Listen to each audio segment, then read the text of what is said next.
You think content creation is just about sitting in front of the camera and hitting record, don't ya? Well, think again. Behind every video you see involves creativity, purpose, research, and strategy. Let me know in the comment section if you're creative and you've ever encountered a client who told you it's not just to sit in front of the camera and record. Well, this video is to debunk that. Video content creation especially is like producing a movie. You have pre-production, production itself, and post-production. Pre-production has to do with making sure that you are ready for the camera.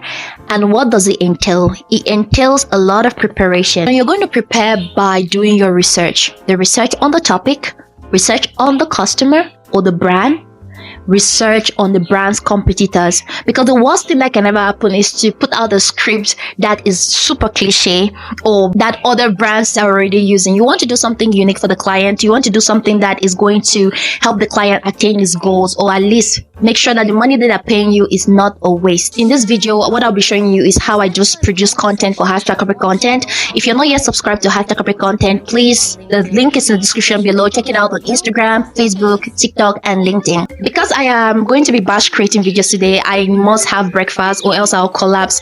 I am lactose intolerant, so I don't know what I am doing with cereal in the morning, but this is the easiest thing I could grab my hands on. I am going to be in front of the camera. I need to make sure that I am camera ready.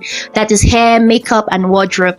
Usually you would need a makeup artist, a stylist, and maybe a hairdresser, but because the we in the content creator is singular, I have to learn how to do all of these things by myself. We are going to be batch creating content. Here are the outfits that have been selected. Someone left this comment on a video that we did. I should speak objectively. I want to think two things might have happened here without having all the facts. The first thing is the person did not know how to negotiate their salary or did not even have a proper salary negotiation. The second thing is they do not have a binding employment contract, because in the employment contract, you're going to state the salary, you're going to state the obligations of both parties, which isn't something that has been done yet. To properly negotiate your salary, you have to know the salary range for the job position that you're applying for. Because we're talking about salary, salaries rhyme with money and money rhymes with green. So yeah, the outfits, we have two green outfits. One is a suit, and then I have this beautiful forest green shirt with a skirt. So this is what we're going to be wearing. Very responsible, formal, demure. When I was doing the outfit, I realized that one of the buttons is out, and I don't want to roll off my sleeve. I don't want to do it because it's very informal. I want to do it very formal. I really want to button up. So we're going to put buttons on this. So part of being a content creator is business.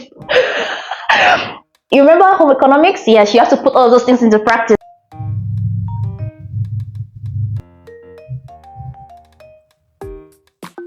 The videos are related to salary.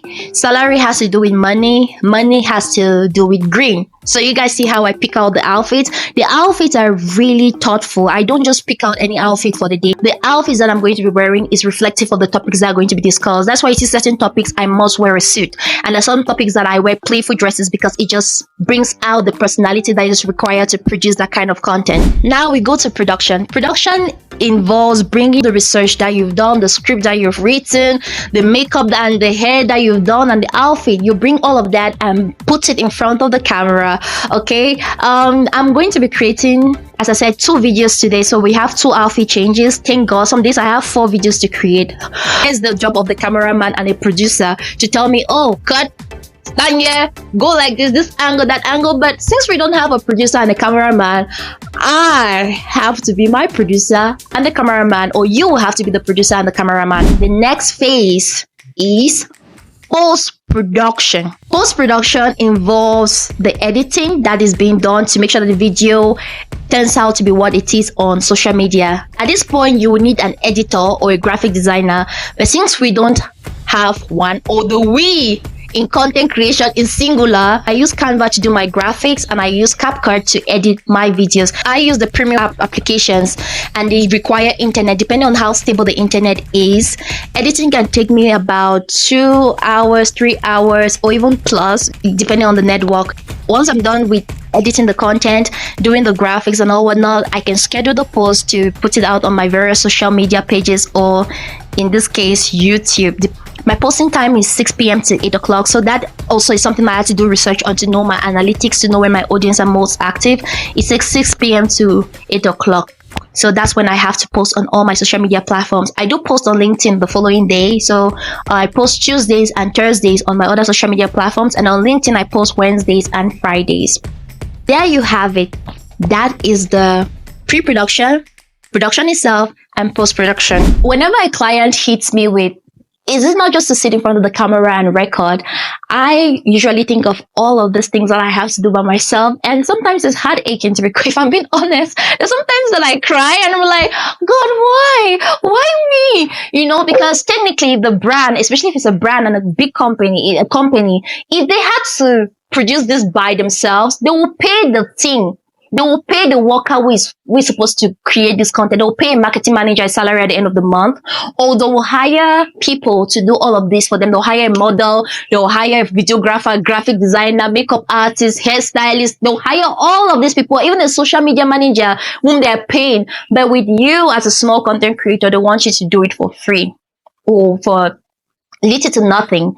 And I refuse to do that. I don't know about you guys, but I have refused to sell my expertise for free. I rather volunteer. For me, it's different when, you know, I have to volunteer. It's like, okay, I like this person. I like what they're all about. Maybe I can volunteer my time and my services.